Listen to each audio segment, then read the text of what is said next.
get started in just a minute.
Hello, everyone. Welcome and happy almost Thanksgiving. This is Sexual Healing Central, and I am your host, Laura Zam, and we are talking today about something having to do with thanks. We are talking about appreciation, and in particular, appreciating our partners more. Appreciating our partners more. And listen, if you don't have a partner at this point in your life, you can also use the exact same tips to appreciate yourself more. How about that? So on Thanksgiving next week, we're going to give thanks, hopefully, for all the things that have come into our lives.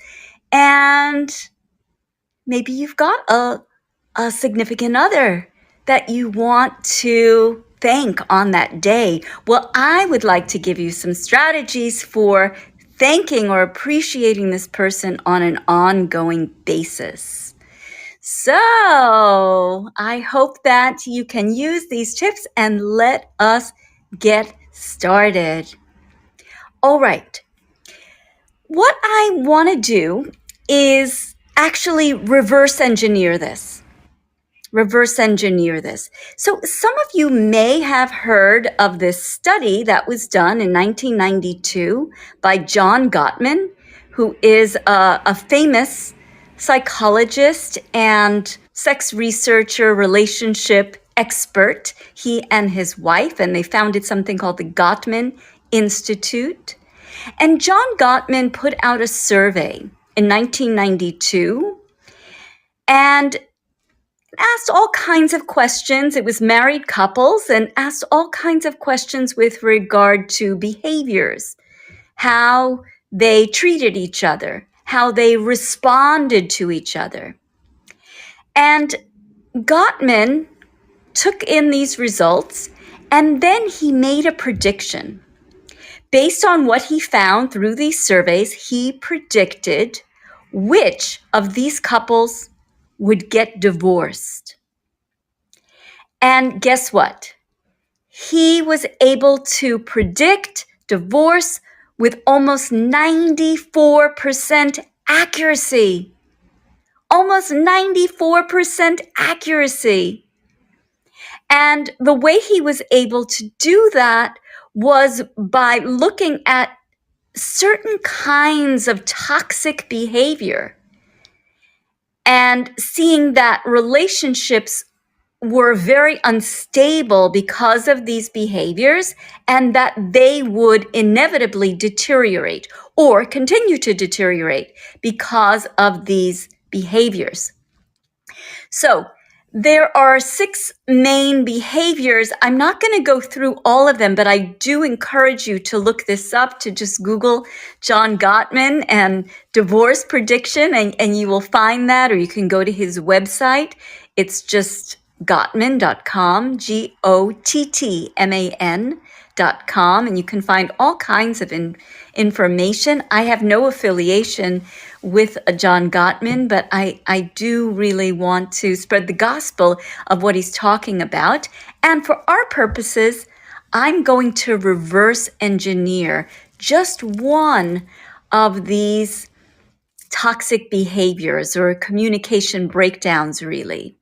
I'm going to reverse engineer it for us, and I want to talk about what the antithesis might be, because if these are the behaviors that are expressing some kind of real negativity, basically, if these are behaviors that are spreading negativity toward our partner, making our partners feel bad about themselves, about the relationship, then I believe we can infer here that if we do the opposite, that we may have some success, and it would be de facto a way of appreciating our partners. All right, so let's take a look at these behaviors. So this is one of the items, one of the 6 kinds of toxicity, we can call it, that can lead to breakdown of a relationship. John Gottman calls this particular kind of response to our partner the 4 horsemen. The 4 horsemen. And what he means by that is that these are 4 toxic behaviors. 4 toxic behaviors or responses to our partner. And these 4 behaviors are criticism, contempt, defensiveness, and stonewalling. So when individuals engage in criticism, contempt, defensiveness, stonewalling, and especially the combination of these, that's why they're grouped together as the 4 horsemen. When these are in combination, especially, this can be very, very destructive to a relationship. I just want to look at each of these 4 and see what we can come up with in terms of affirming behaviors, in terms of appreciative behaviors, behaviors that would make our partners feel great about themselves. To do so, we may need to dig into these a little bit, okay? So, criticism, I think, is the one that is most self-evident, right? Criticism, I'm sure we know from experience, is not something that is often well received by our partners. And it's certainly not well received by ourselves when we've got those negative voices in our head, going back to this idea that you can use these techniques that I'm giving you also in your relationship with self. So criticism can be really, really hard on a relationship with self, and definitely a relationship with another person. So how do we remedy that? Or how do we take this tendency, let's say, to criticize and turn that around to maybe become a person who is now going to appreciate our partners? And what does that look like? So let me give you 2 scenarios here. One scenario is that you are not able to catch yourself criticizing your partner. So you just go for it. And sometimes this can be a very complicated dance. And the more consciousness we can have around this, And the more consciousness our partners can have around this dance, the better shape we are in.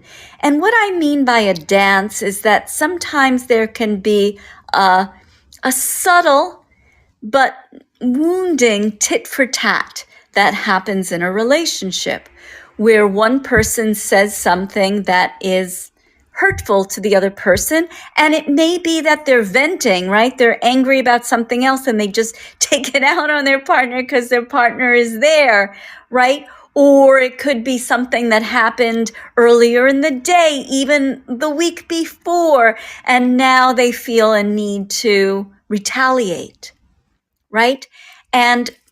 But because this is a new day, that retaliation is seen as a first blow.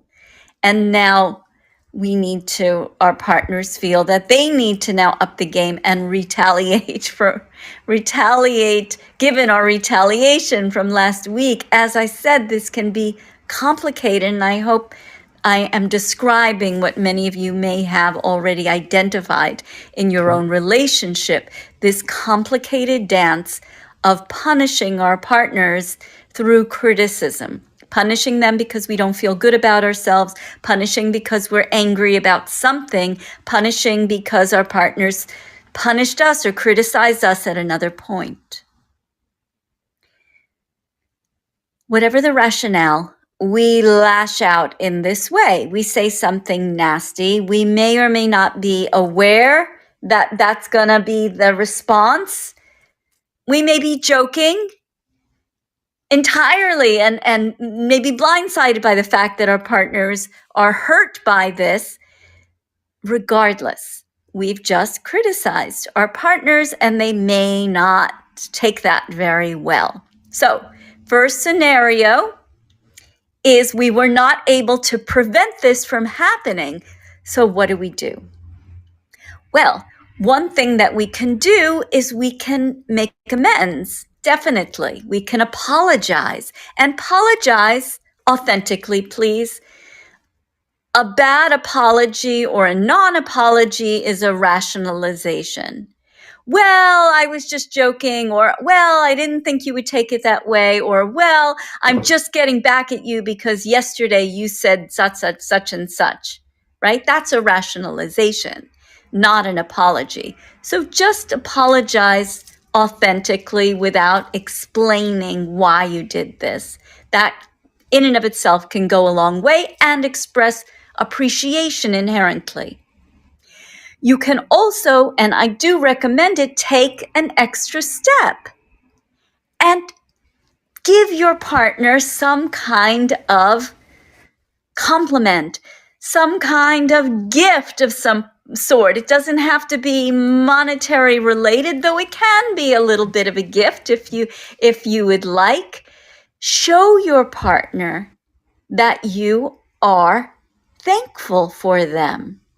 Look for opportunities throughout the day, perhaps throughout the evening, to compliment your partner, to let them know that you noticed that they did something nice. They unloaded the dishwasher. They hung up the laundry. They volunteered to drive your mom home, right? Anything that you see your partner doing as an act of love or as an act of appreciation for you, it'll go a long way, and it'll be more habit forming if you do this consistently. And sometimes we're doing it in a compensatory way because we fucked up earlier and we said something nasty, and so now we're gonna make amends. We're gonna make amends because we're gonna be extra conscious of all the ways that our partners are so sweet to us, and we are gonna let them know that we notice. And by the way, if you find those negative voices in your head, blah, blah, blah, blah, blah, blah, blah, going nonstop, try this with yourself. Try just going about the rest of your day, letting yourself know how much you appreciate yourself. Say thank you to yourself and pat yourself on the back. all day long. All right. So that is if we were not able to catch ourselves doing something, then we're going to compensate in this way. But the more conscious we become of the dance, we can actually sometimes, hopefully, we can stop ourselves before we criticize our partners. And let's see if we can replace that criticism with some kind of compliment. Replace that impulse or respond to the impulse to criticize. Challenge yourself to instead say something nice to your partner. So that is just criticism. Let us move on to contempt. Whoa, contempt. That is very loaded and very, very toxic for anyone who has ever been in a relationship where contempt was part of the equation. Either you felt it or you felt that from your partner. All right, contempt, we really do need to dig in because contempt is for the most part masking something.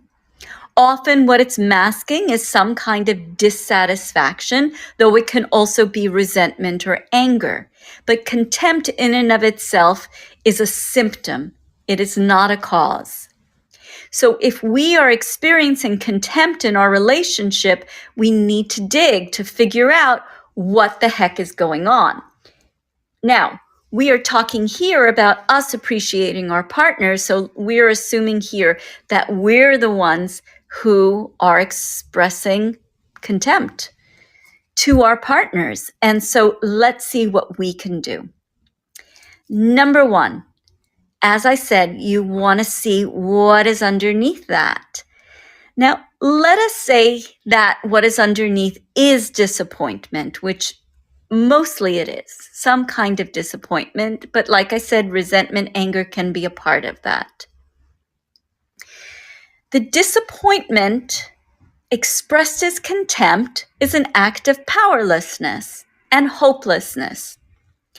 It is basically lashing out at our partners in code, saying that you'll never be different. Things will never change. I will never be happy with you. What we want to challenge in this situation is our own hopelessness and powerlessness. So how do we do that? Well, if we're going to break it down and we're going to be honest with ourselves about what it is that we are disappointed in, what specifically about our partners disappoints us. If we're going to be honest, then we're going to see if we can find our voice to make constructive changes in the relationship. So let's say that we found ourselves with some contempt because we feel that our partners are lazy. We feel that our partners are lazy. And so let's say that we are, right, we express this in a kind of sarcastic way that is very sharp and biting and contemptuous. Well, if we dig below the surface and we say we are disappointed that our partners are not what? We've got to go deeper. What are we disappointed in? Are we disappointed that our partners are not more enthusiastic about going out and having fun? What do we mean by lazy, right? We've got to get to the source of where our unhappiness lies. And really what we're looking for is our own desire. What is our desire? What do we want, ideally, that we're not getting? This is the tricky part. It is the tricky part, especially for people who are born in female bodies, if I may say that. It is tricky for lots of people who have this kind of tendency, maybe a tendency to not speak up, not just female-bodied people, but people who don't have a tendency to speak up and address what is missing and instead resort to this kind of behavior. So We're going to dig below the surface here, and we're going to see if we can come up with some kind of constructive way that we can initiate change. And we can use an appreciation of our partners to help facilitate that. And it can be as simple as a sentence, honey, I love it when you blah, blah, blah, but I wish that we could go out more. Honey, I love it when you ... and I'm so appreciative of all the things that you do, including ... but I really wish that we could have a more active sex life, that we could be more energized together, or that you had more energy for the things that I'd like to do. So that's just one example, right? This laziness label, right? But I hope you get the idea, right? You can dig below the surface and then find some kind of language, find our voice to make some sort of constructive change using compliments, appreciation as part of that equation to grease the wheels, we can say. All right, the next item on our list is defensiveness. So defensiveness, for the most part, means that we're not owning our shit. That's what it is. It means that we're deflecting blame. It means that we're not able to see that we might be implicated, that we might have some responsibility in terms of what happened. And so we're just deflecting all that blame, or we're just getting very, very hurt by the fact that our ego was bruised by whatever came at us, right? In terms of somebody else's disappointment, maybe somebody else's contempt or criticism, etc. Our partners are expressing to us something that they are unhappy with regard to our behavior. And if we're only defensive, it means, as I said, we're not owning our shit. And the answer to this is that we own it, that we go beyond this tendency to maybe lash out or defend, rationalize, and not take ownership.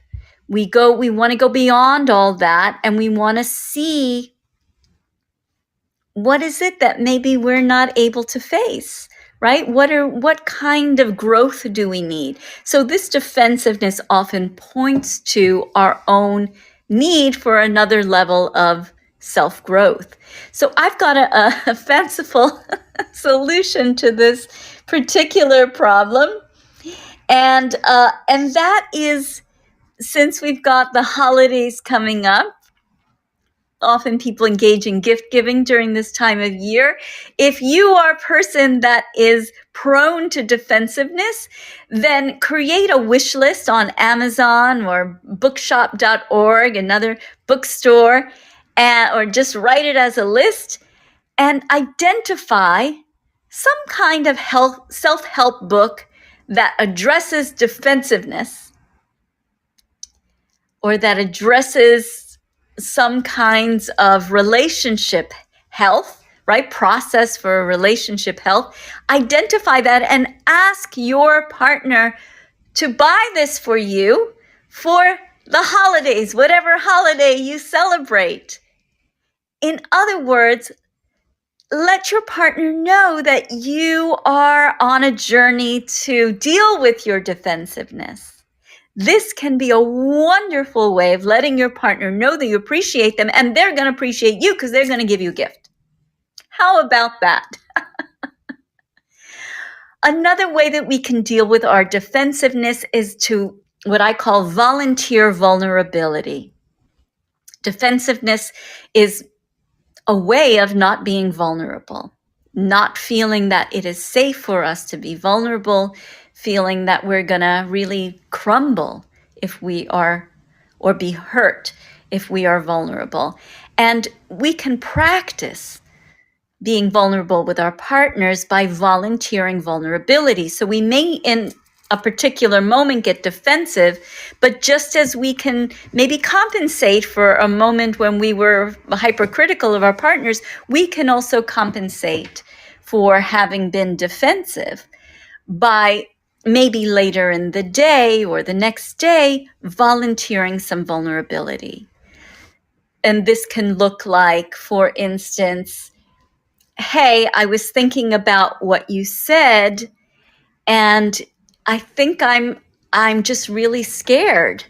I'm really scared. I feel lost. Let's say your partner is thinks you're lazy, and you were like, "I'm not lazy. What do you? I'm not. No, I'm not lazy. I'm tired. I work very hard, and I'm just tired on the weekends." Right? You can come back and volunteer some vulnerability. I was thinking about it, and I think that it's beyond just being exhausted on the weekend. I think I'm afraid because I don't like my job, and I know I should make big changes in my life, and I don't know what those are, and it terrifies me to think about changing things up.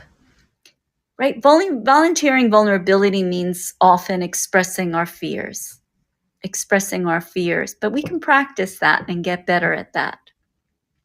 All right, let's move to our last behavior, and that is stonewalling.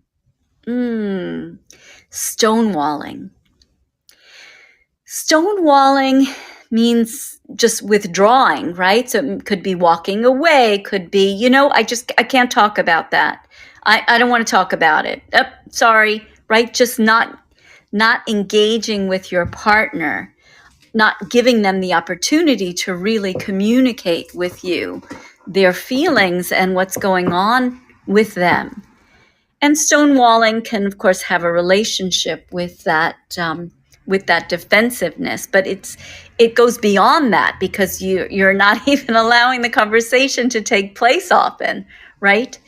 So what is the remedy for stonewalling? Well, if you're stonewalling, it means that you probably don't feel safe to have this conversation. It just really freaks you out. So I think the best remedy for stonewalling is a third party, is to find a third party, to find a therapist that you like, and you may have to interview a bunch of them so that both of you like this person. And if you're solo and if you're not able to really delve and really examine through journaling or talking with friends what is going on with you, therapist. Couples therapist or solo therapist if you are alone. But I really think that this other party, and if you're in a couple, it will be a third party who can help to provide that safe container for you to open up and to remove the defensiveness, to take down that wall, the stonewalling wall, so that you can start to talk about all the fears, right? Because it's mostly fear in there, fear that is leading to these behaviors, fear and also thwarted desire, as I said. All right. Well, that is it for our podcast today. We will be off next week because of Thanksgiving, but we'll be back the first week in December. I am here, except for Thanksgiving, every Thursday from 4:30 till 5 Eastern Time. This is Laura Zam, and this has been Sexual Healing Central. Have a wonderful Thanksgiving, and I hope you get to appreciate everyone in your life, including your awesome self. Take care.